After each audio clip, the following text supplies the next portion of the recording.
Praise the Lord. Good morning. കർത്താവിൻ്റെ ധന്യമേറിയ നാമം ഈ പ്രഭാതത്തിൽ വീണ്ടും വാഴ്ത്തപ്പെടുമാറാകട്ടെ. അനുഗ്രഹീതമായ ഈ പ്രഭാതത്തിൽ നിങ്ങളുമായി പ്രഭാത ചിന്ത പങ്കിടുന്നതിൽ എനിക്ക് അതിയായ സന്തോഷമാണ്. കഴിഞ്ഞ കാലങ്ങളിലൊക്കെ ദൈവത്തിൻ്റെ അത്ഭുതകരമാർന്ന വിടുതലുകൾ അനുഭവിച്ചറിയുകയും ദൈവിക നന്മകളുടെ കലവറകൾ നമുക്കായി തുറന്നു തരികയും ചെയ്ത സ്വർഗത്തിലെ സകലവിധമായ ആത്മീയ അനുഗ്രഹങ്ങളാലും ക്രിസ്തുവേശുവിൽ നമ്മെ നിറച്ചിരിക്കുന്ന നമ്മുടെ കർത്താവ് വാഴ്ത്തപ്പെടുമാറാകട്ടെ. ഈ പ്രഭാതത്തിൽ പ്രഭാത ചിന്തയിലേക്ക് പ്രവേശിക്കുകയാണ്. നമ്മൾ കഴിഞ്ഞ ചില ദിവസങ്ങളായി പുതിയ നിയമ ശുശ്രൂഷയുടെ പല പാർട്ടുകൾ ഇങ്ങനെ പഠിച്ചുകൊണ്ടിരിക്കുകയാണ്. അതിൽ കഴിഞ്ഞ ദിവസങ്ങളായി നമ്മൾ അപ്പോസ്തലൻ എന്ന പദത്തെ വിചിന്തനം ചെയ്തു, പ്രവാചകൻ എന്ന പദത്തെ വിചിന്തനം ചെയ്തു. ഇന്നലെ വരെ ഒരു അധ്യാപകൻ, ഉപദേഷ്ടാവ് എന്ന വിഷയത്തെ നമ്മൾ വിചിന്തനം ചെയ്യുവാനിടയായി.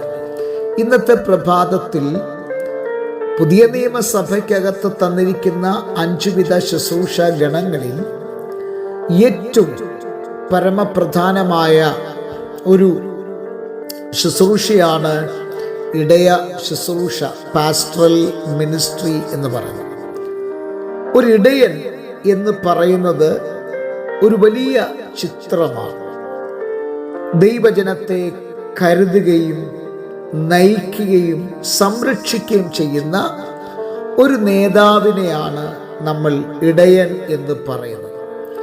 അപ്പോൾ ഒരു ഇടയൻ്റെ ദൗത്യം എന്ന് പറയുന്നത് മറന്നു പോകരുത്.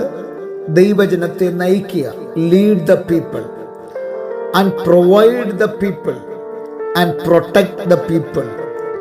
അപ്പോൾ അവരെ നയിക്കുക, അവരെ കരുതുക, അവരെ സംരക്ഷിക്കുക. ഇങ്ങനെയുള്ള ഒരു വ്യക്തിയാണ് ഇടയൻ എന്ന് പറയുന്നത്. അപ്പോൾ ഏറ്റവും വലിയ ഇടയൻ, ബൈബിളിൽ ഏറ്റവും വലിയ ഇടയൻ ആരാണ്? യോഹന്നാന്റെ സുവിശേഷം 10-ാം അധ്യായം 11-ാമത്തെ വാക്യത്തിൽ യേശു ക്രിസ്തു പറഞ്ഞൊരു സ്റ്റേറ്റ്മെന്റ് ഇങ്ങനെയാണ്: ഞാൻ നല്ല ഇടയൻ ആകുന്നു, ആടുകൾക്ക് വേണ്ടി തൻ്റെ ജീവനെ കൊടുക്കുന്ന ഒരുവനാണ് നല്ല ഇടയൻ എന്നാണ് ആ ഭാഗത്തിൻ്റെ പ്രസ്താവന. അതുപോലെ തന്നെ നമുക്കെല്ലാവർക്കും, പ്രത്യേകിച്ചും ക്രൈസ്തവ ലോകത്തിന് സുപരിചിതമായിരിക്കുന്ന ഒരു വേദവാക്യം വേദപുസ്തകത്തിൻ്റെ അകത്തുണ്ട്. 23-ാം സങ്കീർത്തനം 1-ാമത്തെ വാക്യം: യഹോവ എൻ്റെ ഇടയനാകുന്നു, എനിക്ക് മുട്ടുണ്ടാകുകയില്ല. അതായത് ഏറ്റവും വലിയ ഒരു മാതൃക, നമ്മുടെ ഇടയൻ എന്ന് പറയുന്ന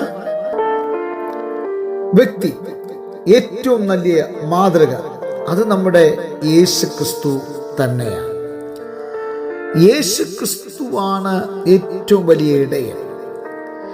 ഇനി ഈ പ്രഭാതത്തിൽ നമ്മൾ വിചിന്തനം ചെയ്യുവാൻ ആഗ്രഹിക്കുന്നത് സഭയുടെ ശുശ്രൂഷയുള്ളവരെയാണ് നമ്മൾ പാസ്റ്റർ എന്ന് വിളിക്കുന്നത്. എന്നാൽ ഈ കാലഘട്ടത്തിലെ ട്രെൻഡ് എന്ന് പറയുന്നത് ദൈവസഭയുടെ ശുശ്രൂഷയില്ലാത്ത, കേവലം പേരിനാൽ മാത്രം അറിയപ്പെടുന്ന ഒരുപാട് വ്യക്തികളുണ്ട്. വാളെടുക്കുന്നവനെല്ലാം വെളിച്ചപ്പാടന്മാർ എന്ന് പറയുന്നത് പോലെ സഭയുടെ യാതൊരുവിധമായ ഉത്തരവാദിത്തങ്ങൾ ഇല്ലെങ്കിലും അവരെ പാസ്റ്റർ എന്ന് വിളിച്ചില്ലെങ്കിൽ വലിയ വേദനാജനകമായിട്ടുള്ള കാര്യമാണ്. എന്നാൽ ഹൂ ഈസ് എ പാസ്റ്റർ? ആരാണ് ഒരു പാസ്റ്റർ എന്ന് ചോദിച്ചാൽ, ഇന്നത്തെ പ്രഭാതം മുതൽ നമ്മൾ വിചിന്തനം ചെയ്യുന്നത് ആ ഭാഗങ്ങളാണ്. ഒരു സഭയിലെ ഇടയൻ ആരാണ് എന്നുള്ള ചോദ്യത്തോടുകൂടി അതിൻ്റെ ഉത്തരത്തിലേക്ക് നമുക്ക് മടങ്ങി വരാം.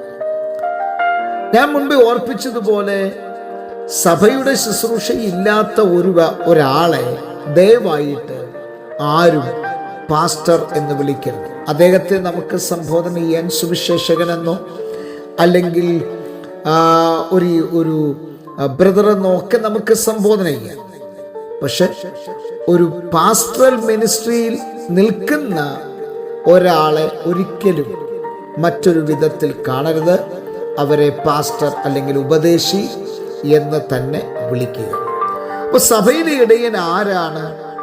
1 പത്രോസിന്റെ ലേഖനം 5-ാം അധ്യായം 2-ാമത്തെ വാക്യത്തിൽ നിങ്ങളുടെ ഇടയിലുള്ള ദൈവത്തിൻ്റെ ആട്ടിൻകൂട്ടത്തെ മേയ്പ്പീൻ. ഇവിടെ രേഖപ്പെടുത്തിയിരിക്കുന്നത് സഭയിലെ ഇടയൻ, ഒരു പാസ്റ്റർ, അദ്ദേഹത്തിൻ്റെ ഒന്നാമത്തെ റെസ്പോൺസിബിലിറ്റി, ഉത്തരവാദിത്വം, ദ ഫസ്റ്റ് റെസ്പോൺസിബിലിറ്റി എന്ന് പറയുന്നത് ദൈവത്തിൻ്റെ ആട്ടിൻകൂട്ടത്തെ മേയ്ക്കുക എന്നുള്ളതാണ്. ഇപ്പൊ സഭയെ നയിക്കാൻ ദൈവം ഏൽപ്പിച്ച ശുശ്രൂഷകൻ, പാസ്റ്റർ, സഭാ നേതാവ് എന്നിവരെയാണ് ഈ കാലത്ത് ഇടയൻ എന്ന് വിളിക്കുന്നത്. എഫേസ്യ ലേഖനം 4:11 ഇടയൻ ഒരു ദാനമായിട്ടാണ് കാണുന്നത്. അപ്പോ നാം എപ്പോഴും മനസ്സിലാക്കേണ്ട വിഷയം, സഭയെ നയിക്കാൻ ദൈവത്താൽ തിരഞ്ഞെടുക്കപ്പെട്ട വ്യക്തികളെയാണ് നമ്മൾ പാസ്റ്റർ എന്ന് വിളിക്കുന്നത്. ഇനി നാളത്തെ പ്രഭാതത്തിൽ ഇടയന്റെ 5 പ്രധാന ഉത്തരവാദിത്തങ്ങൾ നമ്മൾ പഠിക്കും. ഈ പ്രഭാതത്തിൽ നമ്മുടെ കണ്ണുകളെ അടയ്ക്കാൻ പ്രാർത്ഥിക്കാം. നല്ല ദൈവമേ, സ്വർഗസ്ഥ പിതാവേ, ജനത്തെ അനുഗ്രഹിച്ച് പ്രാർത്ഥിക്കുന്നു, വലിയ അനുഗ്രഹമാക്കി തീർക്കണം. യേശു ക്രിസ്തുവിൻ നിസ്തുല്യമേറിയ നാമത്തിൽ തന്നെ ആമേൻ. എല്ലാവർക്കും ഒരു നല്ല പ്രഭാതം ഞാൻ നേരുന്നു. ക്രിസ്തുവിൽ നിങ്ങളുടെ പ്രിയ സഹോദരൻ പാസ്റ്റർ ജോസ് സാമുവേൽ.